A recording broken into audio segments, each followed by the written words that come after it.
He's got to earn his own way through college.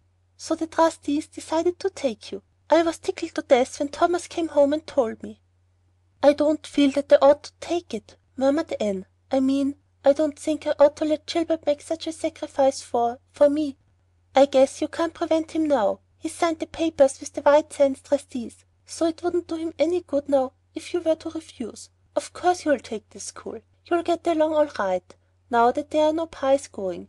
There's been some Pye or other going to Avalonia School for the last 20 years, and I guess their mission in life was to keep school teachers reminded that Earth isn't their home. Bless my heart, what does all that winking and blinking at the Barry gable mean?" "Diana is signalling for me to go over," laughed Anne. "You know we keep up the old custom. Excuse me while I run over and see what she wants." Anne ran down the clover slope like a deer, and disappeared in the furry shadows of the haunted wood. Mrs. Lynde looked after her indulgently. "There's a good deal of the child about her yet in some ways." "There's a good deal more of the woman about her in others," retorted Marilla, with a momentary return of her old crispness. But crispness was no longer Marilla's distinguishing characteristic, as Mrs. Lynde told her Thomas that night. "Marilla Cuthbert has got mellow, that's what." Anne went to the little Avalonia graveyard the next morning to put fresh flowers on Matthew's grave and water the Scotch rosebush. She lingered there until dusk, liking the peace and calm of the little place, with its poplars whose rustle was like low, friendly speech, and its whispering grasses growing at will among the graves. When she finally left it and walked down the hill that sloped to the Lake of the Shining Waters, it was past sunset, and all Avalonia lay before her in a dreamlike afterlight, a haunt of ancient peace. There was a freshness in the air as of a wind that had blown over honey-sweet fields of clover. Home lights twinkled out here and there among the homestead trees. Beyond lay the sea, misty and purple, with its haunting, unceasing murmur. The west was a glory of soft mingled hues, and the pond reflected them all in still softer shadings. The beauty of it all thrilled Anne's heart, and she gratefully opened the gates of her soul to it. "Dear old world," she murmured, "you are very lovely, and I am glad to be alive in you." Halfway down the hill a tall lad came whistling out of a gate before the Blythe homestead.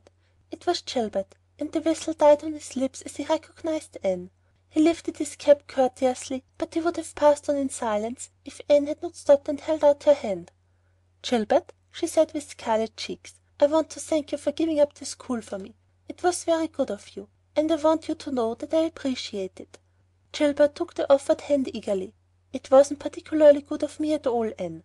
I was pleased to be able to do you some small service. Are we going to be friends after this? Have you really forgiven me my old fault?" Anne laughed and tried unsuccessfully to withdraw her hand. "I forgave you that day by the pond landing, although I didn't know it. What a stubborn little goose I was. I may as well make a complete confession.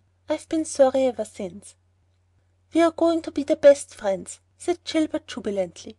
"We were born to be good friends, Anne. You have thwarted destiny enough. I know we can help each other in many ways. You are going to keep your studies up, aren't you? So am I. Come, I'm going to walk home with you." Marilla looked curiously at Anne when the latter entered the kitchen. "Who was that came up the lane with you, Anne?" "Gilbert Blythe," answered Anne, vexed to find herself blushing. "I met him on Barry's Hill." "I didn't think you and Gilbert Blythe were such good friends that you'd stand for half an hour at the gate talking to him," said Marilla with a dry smile.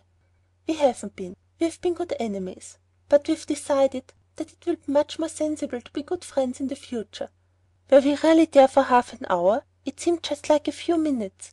But you see, we have 5 years' lost conversations to catch up with, Marilla." Anne sat long at her window that night, companioned by a glad content. The wind purred softly in the cherry boughs, and the mint breeze came up to her. The stars twinkled over the pointed firs in the hollow, and Diana's light gleamed through the old gap. Anne's horizons had closed in since the night she had sat there after coming home from Queen's. But if the path set before her feet was to be narrow, she knew that flowers and quiet happiness would bloom along it. The joy of sincere work and worthy aspiration and congenial friendship were to be hers. Nothing could rob her of her birthright of fancy and her ideal world of dreams. And there was always a bend in the road. "God's in his heaven, all's right in the world," whispered Anne softly, softly. End of chapter 38. Recording by Ellie. November 2009. End of Anne of Green Gables by Lucy Maud Montgomery.